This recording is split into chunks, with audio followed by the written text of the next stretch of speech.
elite talent, one of the best playoff performers in the league, and you know, it's a huge addition for us. So excited. I haven't even met him yet. He hasn't gotten here yet, so I'm excited to just say hello and welcome him aboard and get to work.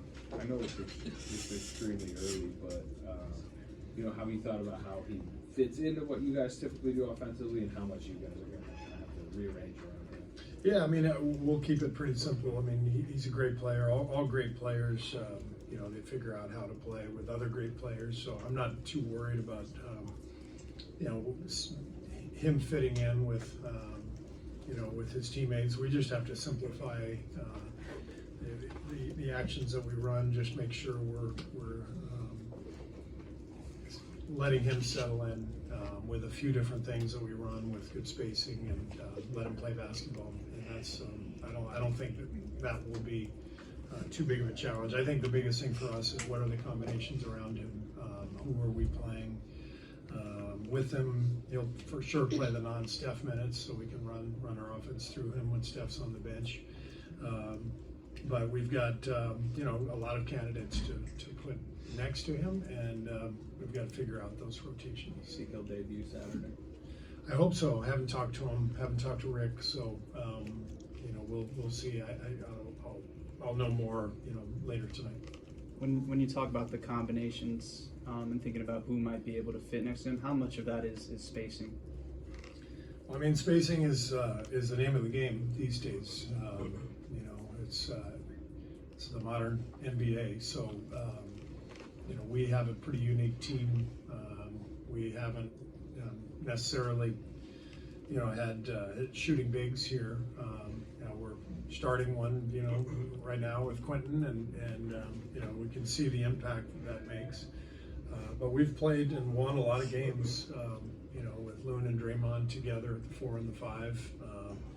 You know, I think that's probably the biggest question is, you know, if Jimmy's at the 3, can we play Draymond at the 4, or Draymond at the 5 with JK? You know, those 3 guys. I mean, it's tantalizing, the thought of the talent, the ability to switch defensively. But we've got to be able to generate good offensive possessions, and that'll be the question and the challenge. How do you see Jimmy fitting in terms of his personality versus the established personalities that you have from Steph, Draymond? Obviously, very different personalities, and others that have been in your locker room for years. I don't know Jimmy. I've never actually spoken with him. I know from watching him that he is a big-time pressure player, postseason player. So that would fit well in our locker room. We've got other guys who have been through the battles, been through the war. So I think when you put a group of guys like that together, there's going to be a belief. There's going to be a confidence that comes with that. And so I'm excited to see what that looks like. You know, but like I said, never been around Jimmy, and you know, I'm excited to meet him and to get to know him and for him to be part of the team. Steve, aside from how it ended in Miami, your relationship with Spo, have you talked to him to kind of find out about anything about Jimmy, or have you guys talked about Jimmy in the past? We have not. We texted briefly last night, but nothing substantial. It was more, you know, just a brief thought on the trade, and that was it. You know, he's busy, I'm busy, you know, so nothing really to report there.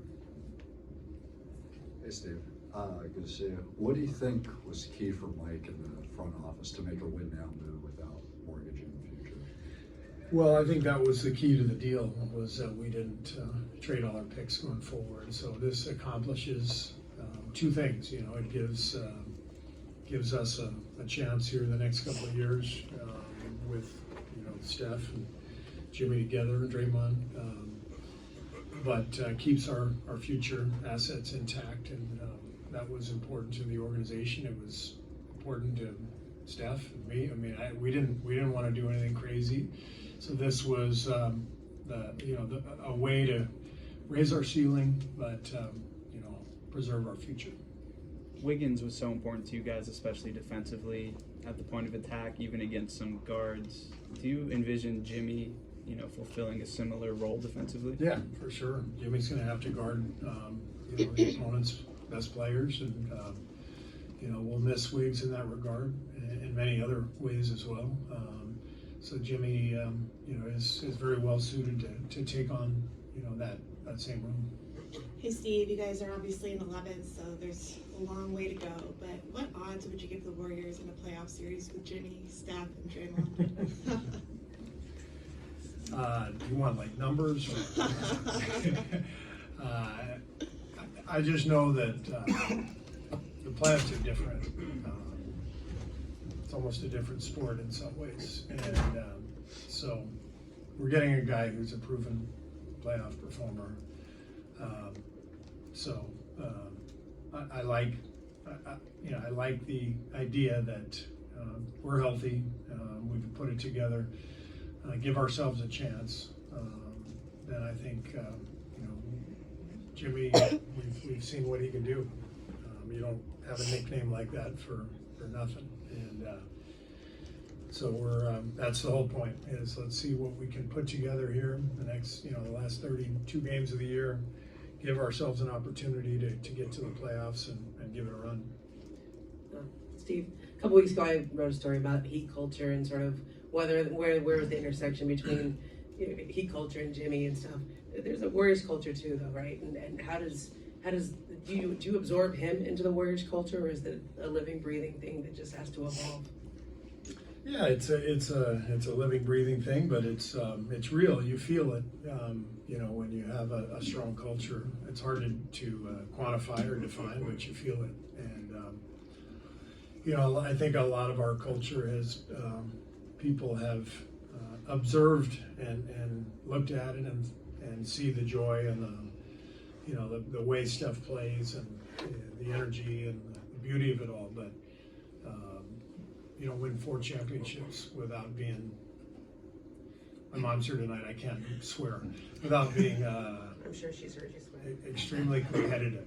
Extremely competitive. So we have a competitive group, and I know Jimmy is also extremely competitive. So I think he'll fit right in. Steve Beck, right? We saw JJ down the hall with his Palisades Dolphins sweatsup on. I understand you're bringing the team tonight. What's kind of your motivation, and what would you like to give these young men after everything they've been through? Yeah, I'm excited. The Lakers did a great job of helping put this together. So we've got the Pally team coming in. I wanted to host them just because it's my alma mater, and my mom lost her house, and JJ will come by after the game too to spend time with the team. We've gotten them a bunch of shoes and gear. Hopefully the NCAA won't crack down on any violations or anything like that. But I wanted to thank Jeannie Buss and Linda Rambis because they were really instrumental in helping put this together. I told Linda that we were going to make them Warriors fans because of with the gear that we're providing them, and Linda said that they'll always be Laker fans. But it's been nice just to collaborate with the Lakers and hopefully put together a nice evening for the Pally team and coaches, and spend a little time with them. I know a lot of them lost their homes, and JJ and I know exactly what they're going through. So if we can, give them a good night, something to remember, and also get away from the what's been happening lately. That's hopefully a nice thing for them. You're gonna have Draymond and some of the guys that were listed on. Who won't you have tonight? I'm sorry. Who's available? Right now, I think Moses and Guy are questionable, so they're going to go warm up, and Steph and Draymond are scheduled to play. So I don't anticipate any issues there. Thank you. Thank you.